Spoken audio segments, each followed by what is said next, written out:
پورے ہندوستان میں آپ کی شہرت کی ایک وجہ جو نعتیہ شاعری سے لگاؤ، تو ہم یہیں سے اسٹارٹ کرتے ہیں کہ نعتیہ شاعری کا کب آپ نے آغاز کیا، کس عمر میں آغاز کیا، اور پھر اس میں کتنے اساتذہ رہے، کیسے یہ سفر طے ہوا آگے؟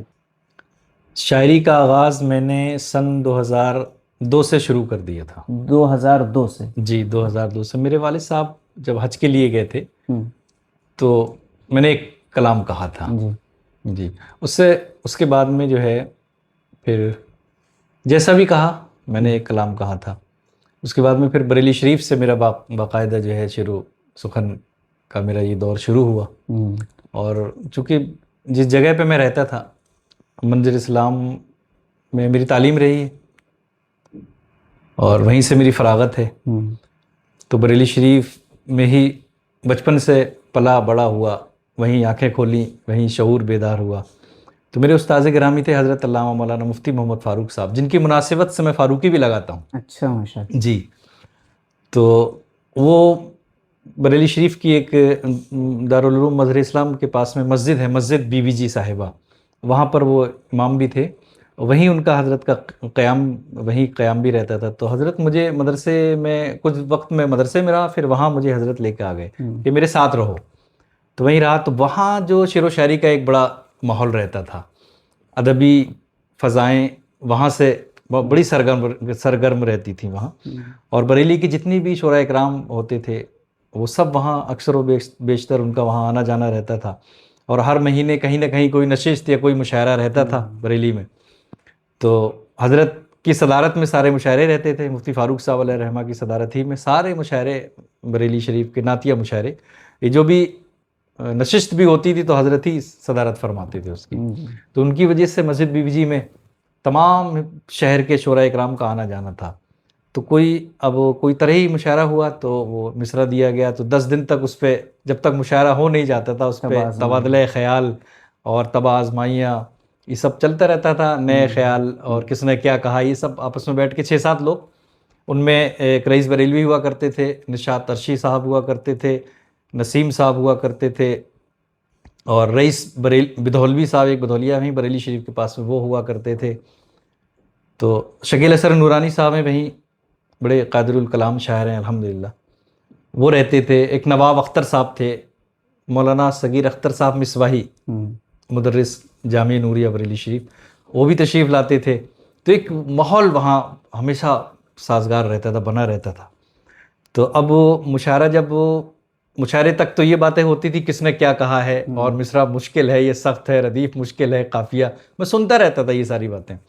پھر اس کے بعد میں جب مشاعرہ ہو جاتا تھا تو 10 دن تک اس پہ بحث چلتی تھی جی، کہ کس نے ایتا پڑھ دیا، کس نے بے بہر کر دیا، کس کا شعر بڑا کمال کا تھا، کس نے نیا مضمون پڑھ دیا، یہ سب میں سنتا تھا۔ تو بس یہی سن کے میری ذہن سازی ہوتی رہتی تھی۔ عرس حامدی کے موقع پر وہاں مشاعرہ ہوتا تھا، پہلے دستار فضیلت بھی ہوتی اسی موقع پر، منظر اسلام کی جملہ طلباء کی، تو اسی میں ایک مصرع دیا ہوا تھا، تو اس پہ سارے شعراء اکرام جو ہے وہ شعر کہہ رہے تھے۔ تو وہیں میں نے بھی کوشش کی، ایک دل کے اندر ایک تمنا جاگی کہ میں بھی کچھ شعر کہوں، تو میں نے جو بھی کہہ سکتا تھا وہ شعر میں نے کہے، اور وہ کہنے کے بعد میں اپنے استاذ کی بارگاہ میں دکھائے مفتی فاروق صاحب کو۔ تو اس میں کچھ بے بہر تھے، کچھ غیر موضوع تھے، جو بھی تھے، تو حضرت نے ان کو دیکھا، تو بس کچھ ہی میرا اس میں بچا تھا، باقی سب حضرت ہی کا تھا۔ تو مشاعرہ میں نے پڑھا عرس حامدی کا پہلی مرتبہ، تو اس میں بڑی مجھے داد و تحسین سے نوازا گیا، بڑا حوصلہ بڑھایا میرا، تو پھر مجھے اور ذوق پیدا ہوا، پھر میں محنت کرتا رہا۔ یہ کب کی بات ہے؟ یہ سن 2004 یا 2005 کی بات ہے جی۔ عرس حامدی کا فیضان لے کے آپ آگے بڑھے؟ جی الحمدللہ الحمدللہ۔ اس کے بعد میں پھر وہاں نشستیں ہوا کرتی تھیں۔ اچھا، خانوادہ رضویہ کا بڑا تعاون ہے اور ان کی بڑی حوصلہ افزائیاں ہیں۔ میں جو اس مقام پر ہوں تو ان کی بڑی حوصلہ افزائی ہیں، بالخصوص جو ہے حضرت مولانا توقیر رضا صاحب، ہاں اللہ بہتر فرمائے، ان کے لیے دعا کریں کہ اسباب پیدا ہو جائیں۔ تو وہ شہر میں جتنی بھی مشاعرے ہوتے تھے یا تو مفتی فاروق صاحب اس کی صدارت فرماتے تھے یا پھر مولانا توقیر رضا صاحب صدارت فرماتے تھے. اور ایک حسین ہاشمی ہوا کرتے سرمے، پوری دنیا میں جن کا نام سے جو سرمے سے مشہور ہیں، اپنے ہی اللہ ان کی مغفرت فرمائے. تو وہ مشاعرے اکثر وہ مشاعرے کرتے تھے، بہت ادب نواز تھے وہ. تو توقیر میاں صاحب اکثر مشاعروں میں جو ہے وہ صدارت فرماتے تھے. تو انہوں نے اپنے یہاں ایک بزم تشکیل دی تھی، بزم ریحان ملت کے نام سے.